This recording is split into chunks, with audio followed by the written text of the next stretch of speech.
junior candidates, when asked the question of what are your comp expectations, they are taking advantage of that in a way and asking for big jumps in comp, sometimes up to sort of like 80-90%. So they'd be asking for a base salary up to 80-90% of their highest ever W-2 earnings, right? And getting it. And what ends up happening is that the hiring manager ends up with a rep who has done a good job in negotiating for themselves, maybe has set themselves up somewhat for failure because they're now on a higher base number, higher quota expectations. They may not have ever achieved quota like that, and they may fail within 6 months.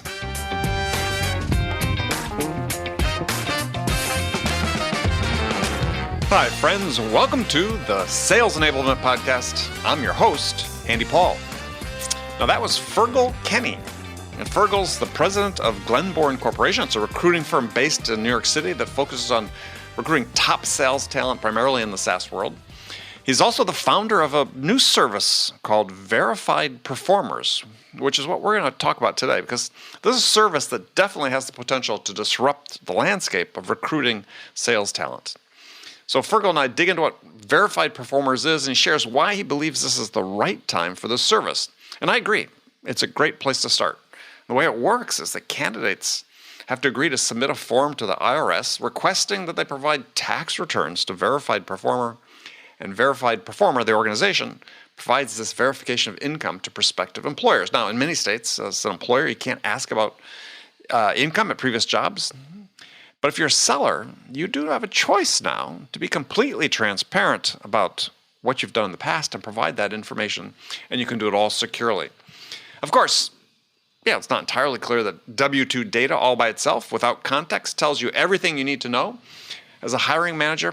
So Feargall and I dig into how to evaluate and use this information within the context of your hiring process. Now, to me, this is an important first step to injecting really needed, necessary transparency into the hiring process. So Feargall and I also dig into other things, other attributes, other bits of data that hiring managers need to verify on a candidate's resume, or perhaps what they've said in an interview, and we're going to talk about what those might be and when we might see some of those. So lots of great takeaways today. Stick around for these and much, much more. But before we get to Feargall, I want to remind you to subscribe to this podcast wherever you listen to it. And if you subscribe, we'd certainly appreciate it if you could also leave us a review. So thank you. All right, let's jump into it. Feargall, welcome to the show. Thanks, Andy. Thanks for having me. So tell us a bit about Verified Performers. Well, sure. Verified Performers is a platform that allows salespeople to verify their performance independently and effectively badge themselves on LinkedIn and on their resume as someone who has had their earnings verified by a third party. And so... All right, that obviously surfaces lots of questions. Let's just start at the beginning. So what was the impetus to start the company? Sure. So I've been in sales for 20 plus years. Mm-hmm. The last 11 of that, I've been running my own sales-oriented recruiting firm focused on SaaS technology companies, right. Typically venture-backed. So I exclusively represent the sales chain of command from senior individual contributors up to VPs. Mm-hmm. And I have always wanted to find more objective ways to evaluate talent. Like any hiring manager, I'm constantly trying to find my clients the best talent possible, but also to protect the downside, to make sure that we don't get them to make mistakes and do mishires. Right. So that's the impetus, is the sort of the drive to find a sort of more objective measure of sales performance. You can the environment has changed a little bit. I mean, this isn't a novel concept, right? There's been there was a book written by Brad Smart 10 plus years ago called Top Grading for Sales, right, which was about using W-2 performance data to evaluate salespeople's performance. That was just one metric that they used, right? But it was the key one that everyone remembered. But that's become a little bit more challenged in the last 2 to 3 years, because we have a bunch of states, over approximately 20 states and 20 local jurisdictions have pushed back and given you sort of like restrictions around what you can and can't ask when it comes to comp history. Right. So typically these days, the politically correct question is, what are your comp expectations, as opposed to what did you earn, or what are you currently earning?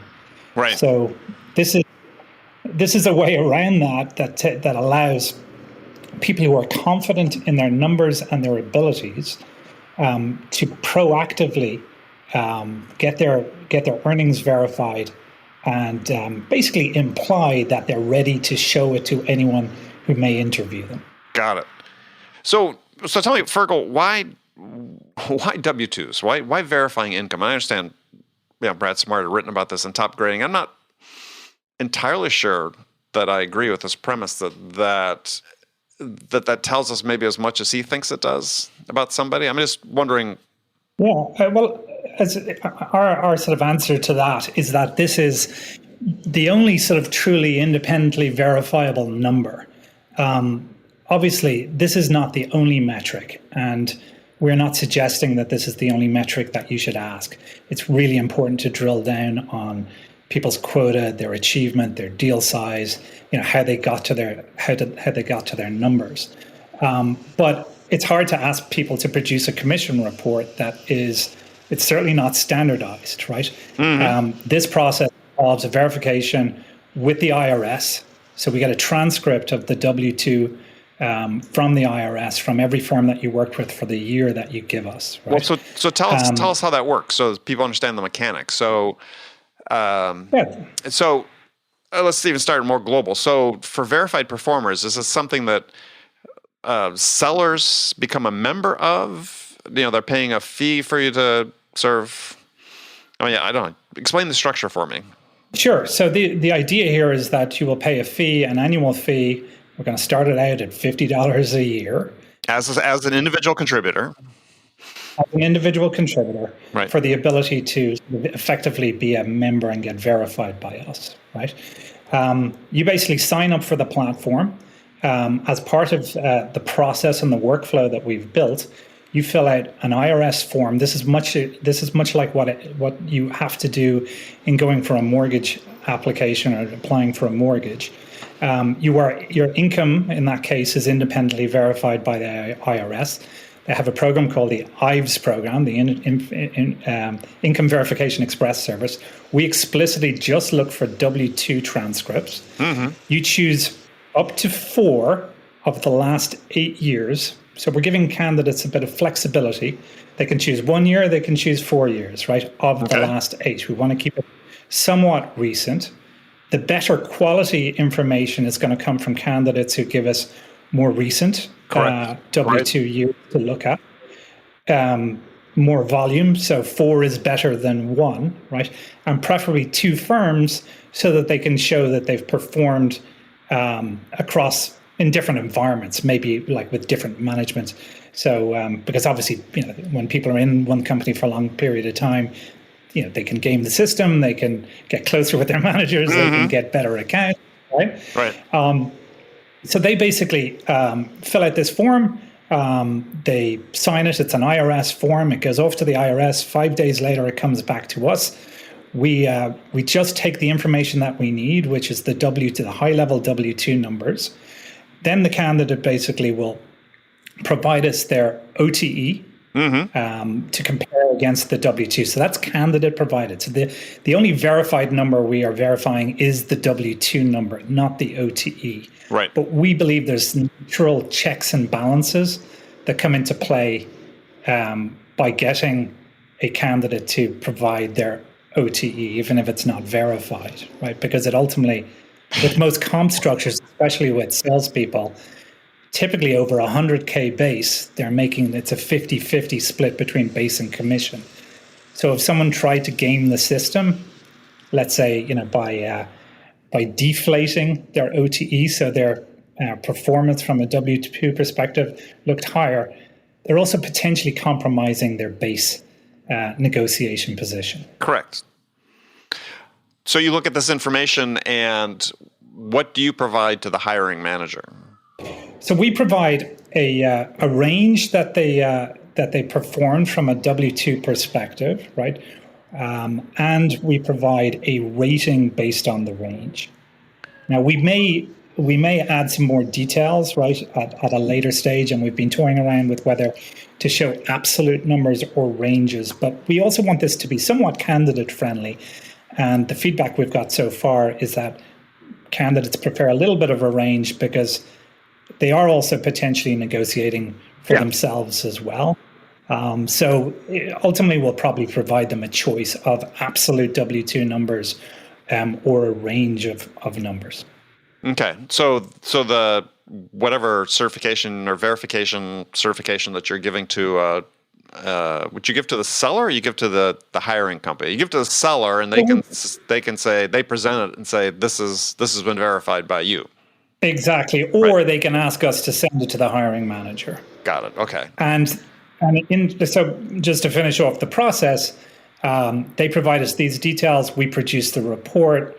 We email it to the candidate. They can do what they want with it. We keep it on file so that in the event that they request us to send it to an employer, we can do it on their behalf. So it comes from us, not from them.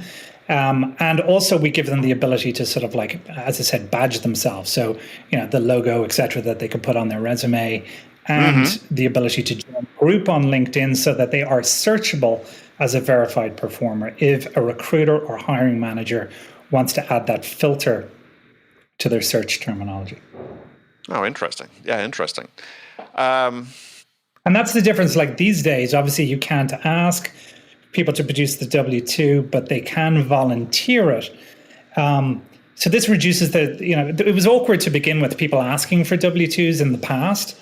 Exactly. Even people who are performers were sometimes reluctant to do that. They thought it was very forward, right, for companies to do that. But this is more reactive. You can proactively find the people who've been verified, right? But the assumption is that because they've been verified, they're more willing to give up their W-2 history, to a hiring manager, and that eliminates some of the risk in hiring them. Yeah, I could see on sort of a proactive basis, a seller would want to keep that record sort of updated, right? Because you never know when the opportunity is going to strike and might be approached about a new opportunity. And they can just say, I'm. And hence the idea here is that this becomes a sort of an annual subscription. You update it. You decide, are those 3-4 years that I had in the report last year the right ones? As I said, we may enhance the info with quotas and deal sizes, right, just to give a little bit more context to the numbers. But you've also got to get the balance here of not asking for too much information up front for a very new service. Yeah, for a new service, right. But as I'm thinking down the road on this, it's like some of the variables that you talked about really become important because the thing with income number, and the cuts different, lots of different ways, is there's no context to it, right? I mean, my fear is, in the absence of starting to verify some of the other things, is you're going to get hiring managers that is not going to shock anybody that sort of take the path of least resistance and say, oh, well, I'm going to screen candidates purely based on this one attribute without really understanding anything about the circumstances that generated it. So we completely get that, and we're not suggesting that they do that. They have to look at the, not only the hard numbers of quotas, deal sizes, average and range, and how they get to their quotas, but also the soft factors, the story behind their earnings as well, right? Which especially for up and comers and people with latent high potential is potentially just as important. So. Yeah, we're not suggesting that this is the only metric, but it is the only verifiable metric. And the absolute numbers do paint a story. I mean, the very fact that a company has outlaid this amount of cash, right, on for a given year for an employee is indicative of that employee's performance and their value to that firm. Yeah. I mean, so mostly agree with that. Yeah, just back to my point is, we see things like personality assessments or aptitude tests and so on that, I unfortunately run into managers that's they look at that as like gospel, right?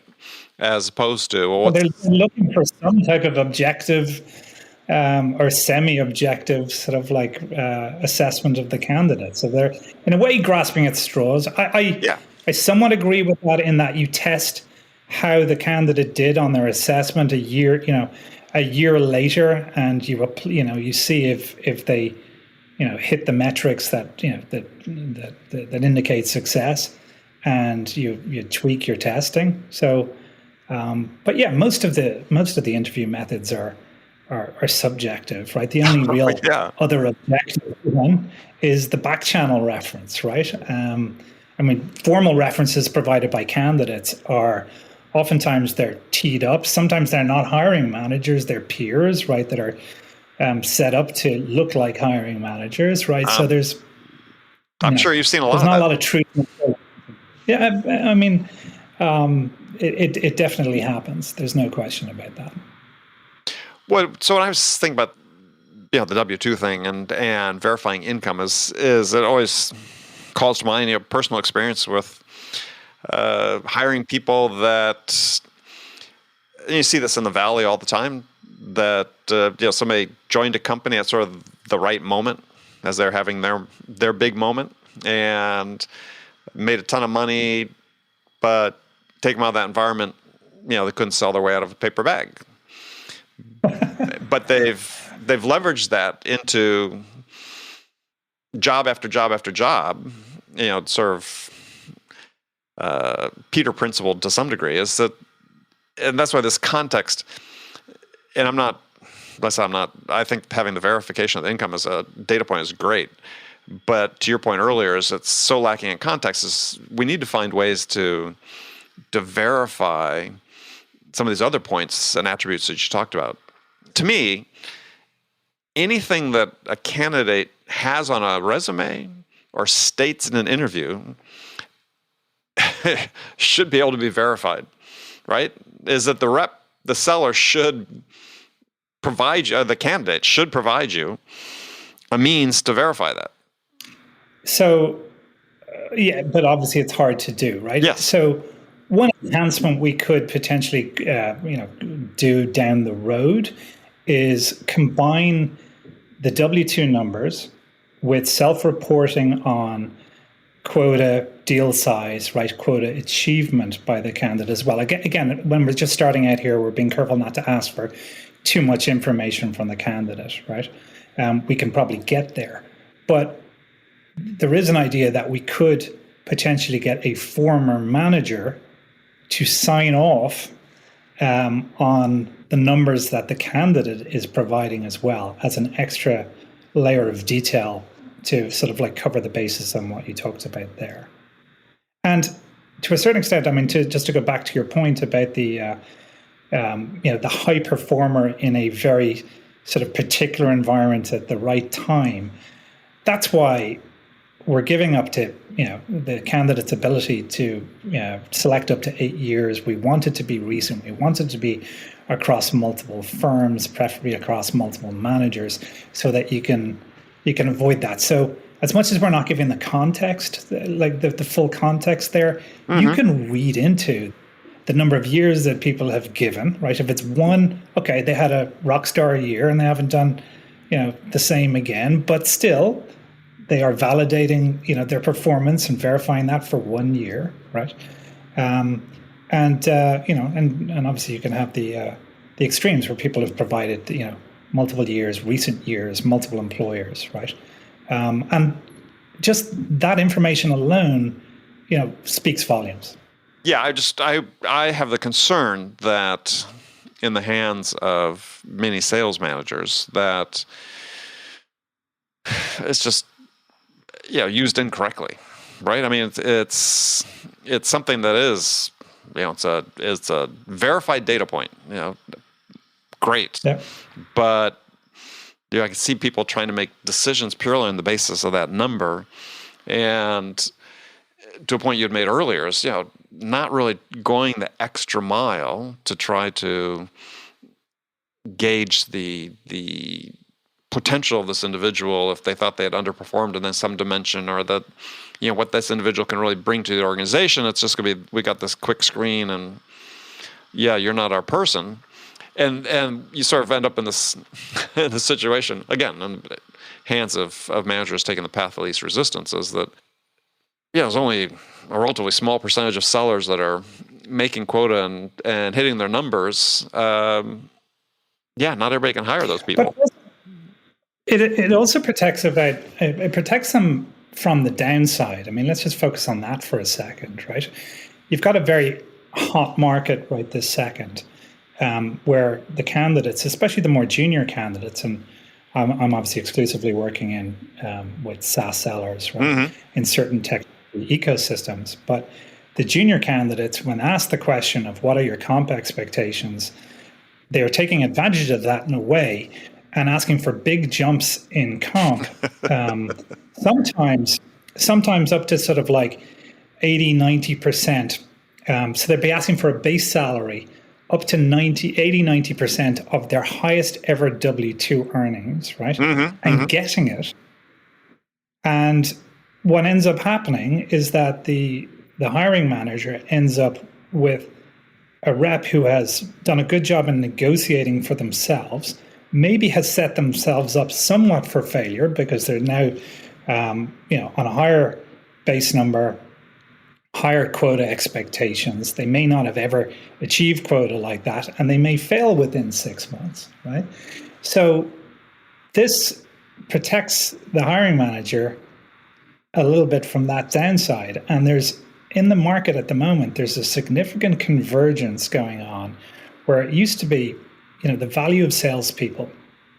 You used to sort of like differentiate between experienced and less experienced sellers, right? I mean, this is up to a couple of years ago. You'd have sort of like a 4-year seller maybe on 80K, and up to a couple of years ago, the standard sort of enterprise base level was 125K in the venture-backed SaaS business, right? So you'd have that range. Now, if someone is at 80K base, 90K base, and they move roles, sometimes they're moving to 20, 30 grand jumps in base salary without justification. So you've got this big convergence that's going on between junior sellers and senior sellers. Now, some of the junior sellers grow into the role, right? And they actually end up being rock stars, and they're wiser than their years, and they earn more than you'd expect from them because they were smart negotiators. But many of them flounder, and I think you've covered a lot of in your podcast a lot of your commentators have sort of have concerns about lots of people falling below quota, and that's part of what's driving it. It's not, part of it is maybe higher quotas, unrealistic quotas, which is certainly true, reverse engineered quotas that, for lack of better metrics. But some of it is about immature negotiators on the hiring manager side of things who don't drill down on the numbers enough to understand if this person is ready for that level of base and on-target earnings and that quota. And that's, we consistently see that, and sometimes we try and warn people, be careful what you ask for. Exactly. Because you're going to put more of a target on your back. Yeah, I mean, I think we are going, and I've seen this cycle happen over the course of my career numerous times, and this is feels like another one where the demand for sales talent is such that people with a little, let's say underexperienced people effectively negotiating bigger base pays and larger comp packages. They get themselves in a situation then where the hiring company says, well, based on this, we're going to have to have a certain higher quota than they're accustomed to, even if it's a parallel field that they were selling before. And you start seeing this happen is where quotas go up to justify what they're paying the sellers, and they're both unrealistic. And what happens is for these sellers is they never stay any one place long enough to really learn what the hell they're doing. And they find themselves after a certain number of years, not only priced out of the market, but not being very good at what they should be doing. And if you have, being a recruiter in this space, if you're forgiven for one short tenure, you might be given a bit of a pass for two. You have three in a row, it's really, really difficult to get another role. Mm-hmm. Certainly through a recruiter. Right. And what they've done is create their expectations that, hey, I'm worth X amount.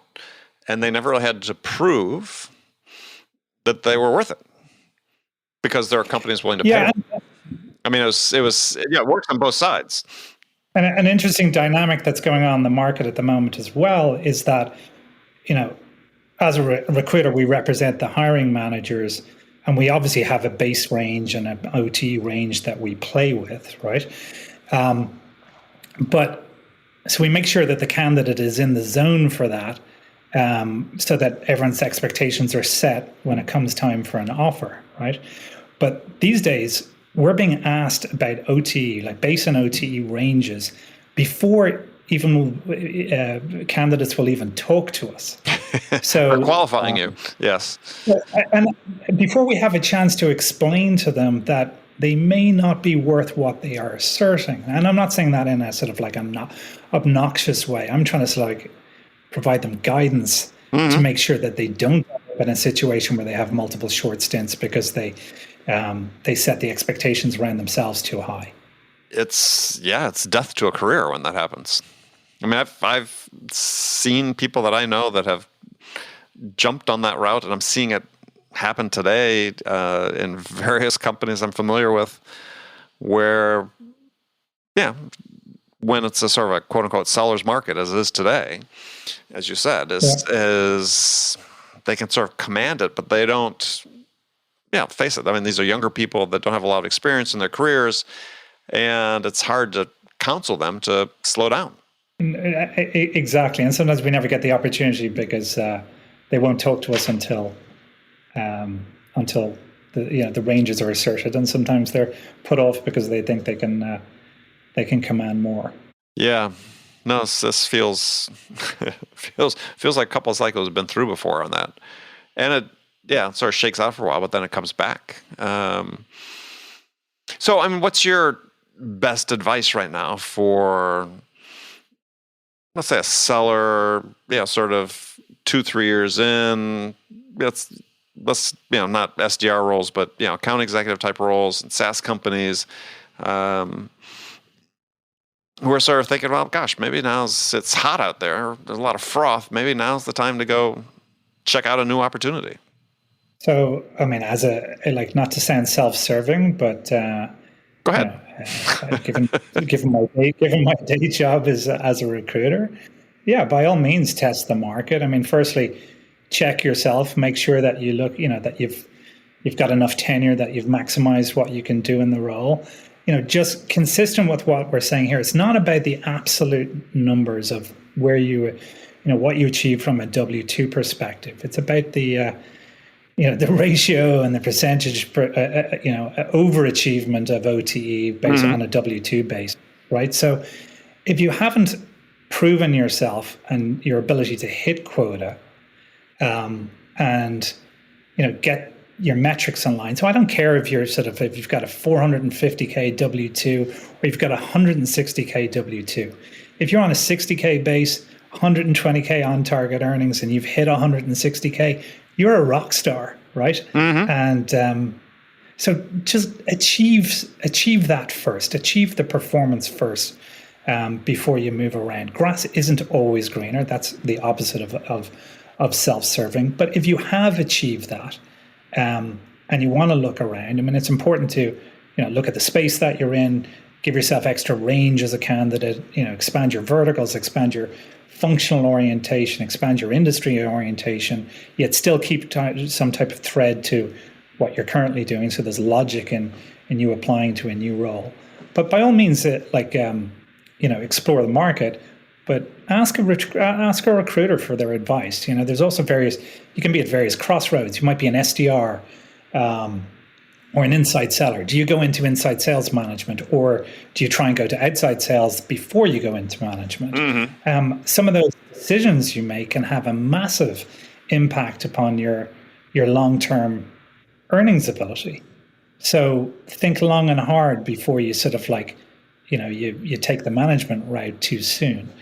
So those would be some of the things, but that I would think about. Just like try and lock down performance in your current role first. That'll stand to you.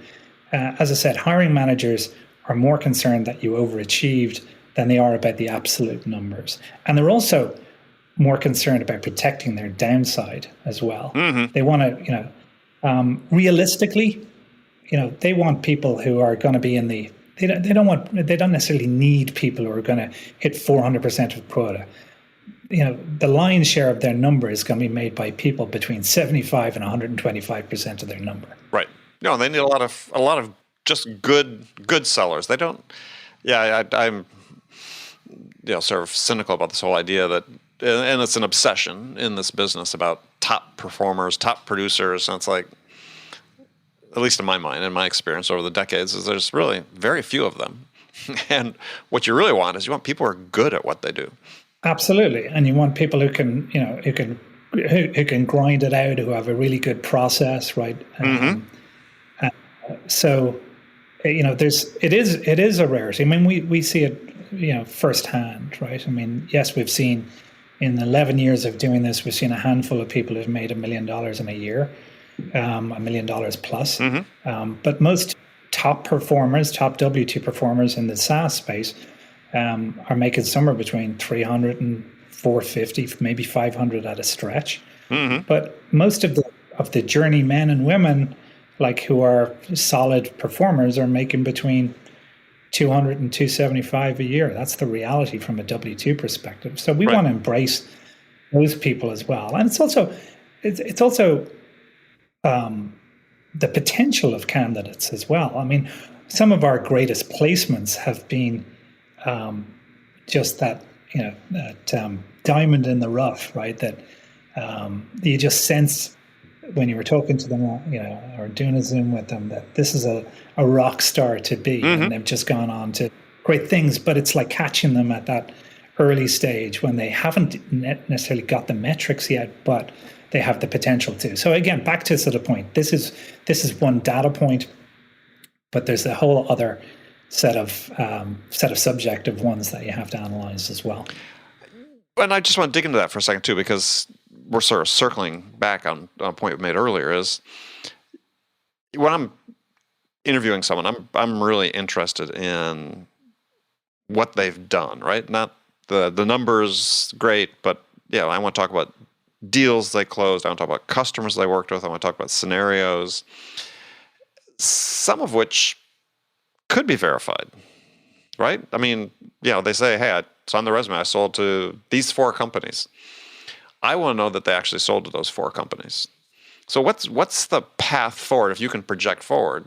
You've taken this one step with income verification. What's the path forward to verifying items like I just talked about? Yeah, I have on my resume, somebody comes to me and said on their resume they've got these 4 major enterprises they sold to, and then we dig down, and said, these were the deal sizes.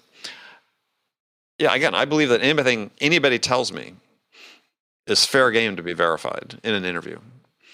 Or anything they tell me in an interview is fair game to be verified. Get my English correct here. So what's the path forward to make that happen?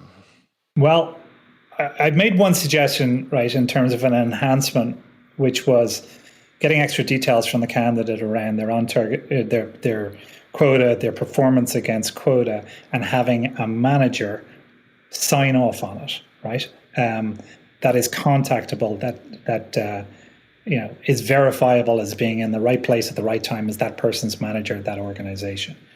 There's no reason why you couldn't do the sign-off process for the deals as well, right? Where it's customers are attesting to the fact that, yes, this was the lead salesperson on this particular deal. And have the customers themselves do it. So you've just come up with an extra leg and tail we can add on to this, Andy. Okay. So, I'll expect my commission. We'll call it the Andy or something at the end of when we create it. But it's that's doable, I suppose, right? Yeah. So one of my things in life is that,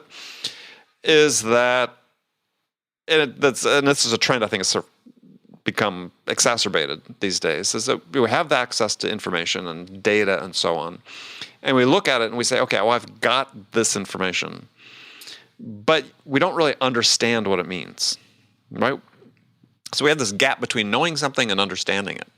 And I think the same thing, applies with hiring somebody, right? As I know what their income is, but I really understand what makes that up, right?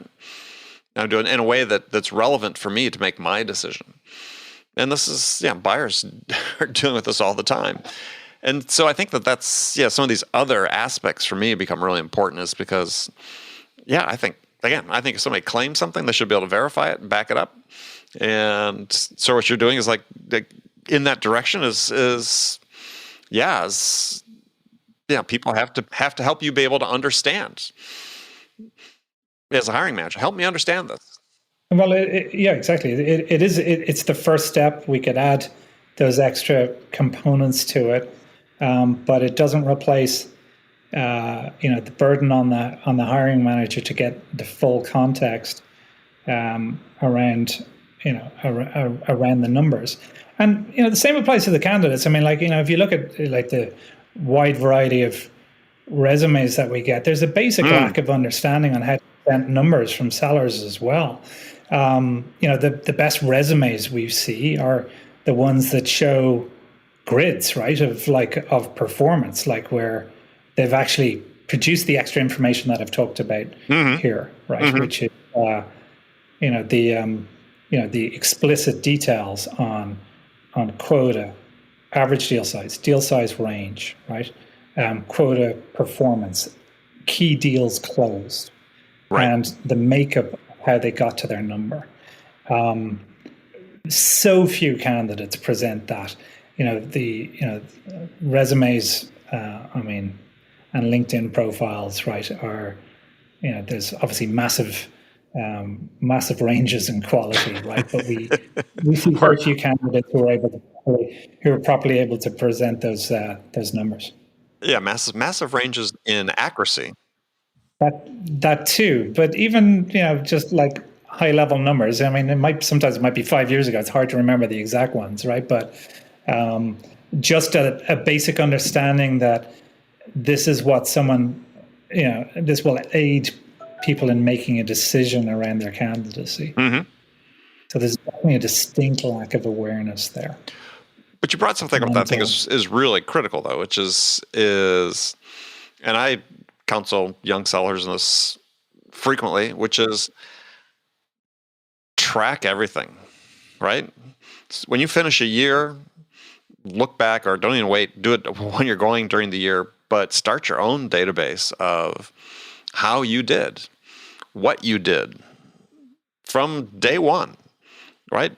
Build this book of information about yourself throughout your career, because that's going to the point you just made about the best CVs and resumes that people see have this level of detail in it, is just think about, you're going to have to be completely transparent, because eventually all this information will be able to be verified. But lead with it. Be proactive with it. Put that out there on your resume. Don't feel like you have anything to hide. You are who you are. And somebody may hire you and you may think you're fooling them, but the truth always comes out. I mean, it's been my experience in sales is in hiring people, and Lord knows no one's ever perfect in people they've hired, but I've hired people I thought were fantastic, did what I thought was extreme amount of due diligence on them, just didn't work out for one of a number of reasons, but probably could have surfaced some of that if I'd had the ability to verify even more things on the resume and so on. Yeah, I mean that's really smart. We come across candidates that do that take snapshots of their commission statements, and And that just adds to the level of confidence, right? Exactly. In the case of us as recruiters and us representing them, sometimes we've included them as exhibits, but that is rare. It is very, very rare.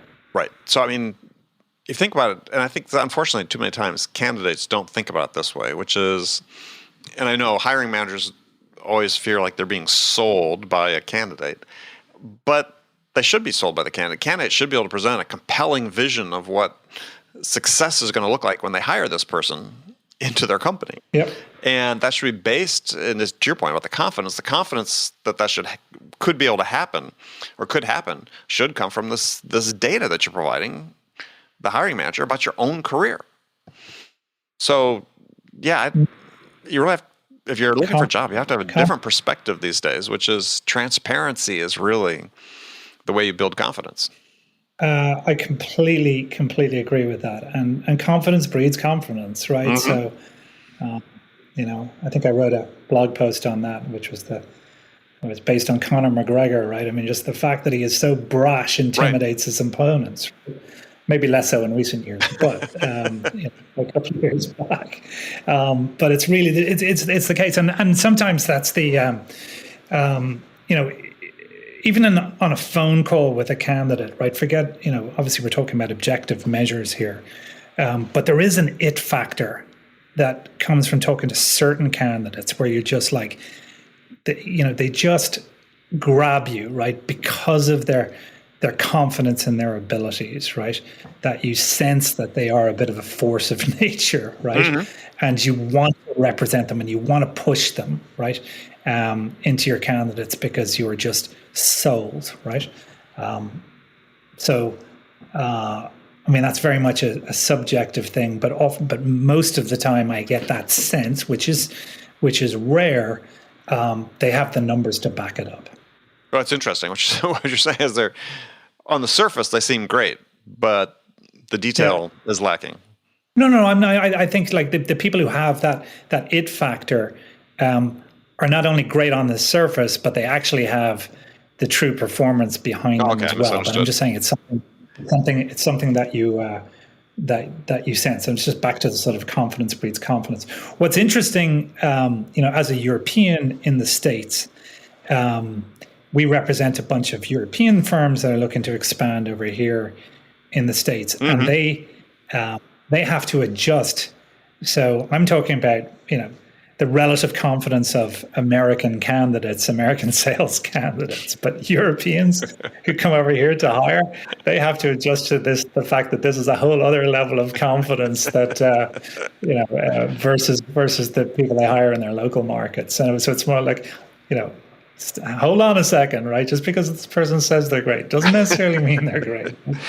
So there's a whole learning experience that you have to go through with European firms. Of course, a big soccer fan, and when European coaches talk about why they like American players on their team, it's that quality exactly. Is the sort of brashness and confidence. Of course, you have to be able to back it up on the field, but as you do in sales. Exactly. Yeah. Have you checked out Ted Lasso yet? Oh, yeah. Yeah, and actually in preparation, geeking out on it a second time. My wife and I just went through it over the last week and a half. The first season again, just in preparation for the second season coming, just to refresh ourselves. So, yeah. But that's a perfect example of sort of the American attitude. And I don't know about you, but we're off track a bit, but what the heck, we're almost at the end here, is that show is so human. It has so many lessons for sales. I mean, I've written several quotes down that they've quoted in the show that I thought, this speaks to the power of character and values, which, how do we verify those? That's an interesting point, but they are so important in what we do, and they're sort of given short shrift in the world these days. And I'm a huge believer that those who succeed most consistently are good at what they do start from that place of being a good human. Yeah, I've heard you consistently say that in your podcast, but absolutely. And I think culture and teamwork, that's a great, that show in itself is a great lesson in that. And I watched it in February in the darkest days of depressing Manhattan, where none of the restaurants were open, and it was really, really uplifting. Yes, absolutely. And a real reminder of the power of teamwork, right? Mm-hmm. And how powerful we are when we work together. And obviously in sales, there's a selfish component. We started this out talking about performance, but to your point about good humans, I mean, it's there's also been great people throughout my career who just wanted to help their teammates along as well, right? So to tie it back to Ted. Well, but I think it is. Well, definitely have to get back. We'll talk about this in more depth in terms of hiring and so on, because you've got such a wealth of knowledge about it. But as a hiring manager, you have to.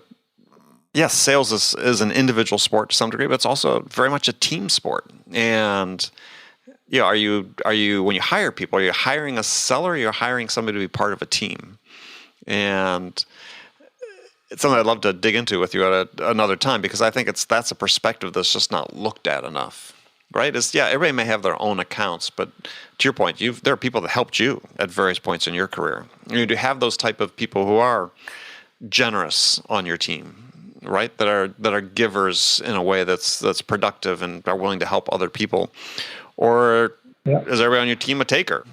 And sometimes the highest performers are the ones who create the biggest whirlwinds around them, and create massive noise and in the organization, and commandeer a lot of resources to themselves. So there's a downside to sometimes really high performers as well, right? Oh yeah, because they become the center of their own world and don't focus on the teamwork aspect. So like anything, there's a balance, right? I mean, here it's not just about sometimes with really, really high performers, be careful what you ask for, right? Yeah. Which is why I do want to emphasize this is about finding the journey people as well that are between that 80 and 120% of quota or W2, right? Right. And, well, in my mind, those are the ones you want to invest in, right? I mean, exactly. Those are the ones that you build a team on, because I can invest a lot of money, and unfortunately, in too many sales organizations, the top performers, to your point, command the resources. They command the attention of managers as well, unduly, and it hurts the rest of the team. People could really benefit from coaching that doesn't take place, as we've seen all surveys recently.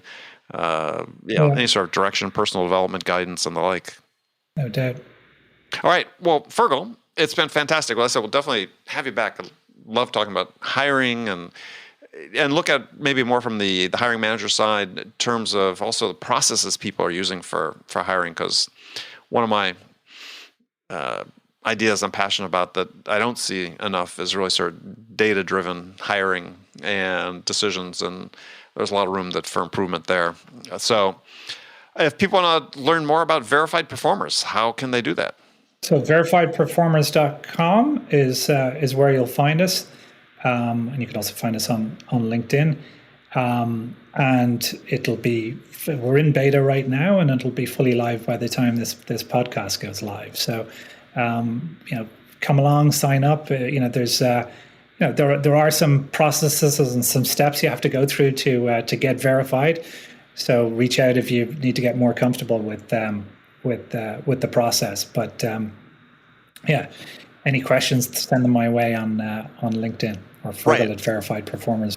And I think for a final closing point that you made is it's not just for top performers. I think that if you're, as you said, sort of in the 75 to 125% range, you're a good solid performer, which is fantastic. Those are the people I love.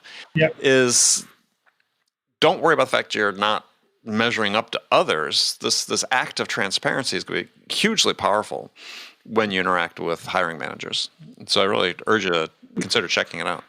Yeah, no question about that. And remember, hiring managers, you got to look at it from their perspective. They are trying to protect their downside And when they combine that together with all the other subjective factors from meeting you and going through the interview process, that's how they're making their decision. Yeah. It's not on this one number. Perfect. All right, Feargall, thank you very much. No worries. Thank you, Andy. Appreciate you having me on. Okay, friends, that's it for this episode. First of all, I want to thank you for taking the time to listen. As always, so grateful for your support of the show. And I want to thank my guest, Feargall Kenny, for sharing his insights with us today. If you enjoyed this episode, please subscribe to this podcast, Sales Enablement with Andy Paul, on iTunes, Spotify, or wherever you listen to podcasts. And thank you so much for investing your time with me today. Until next time, I'm your host, Andy Paul. Good selling, everyone.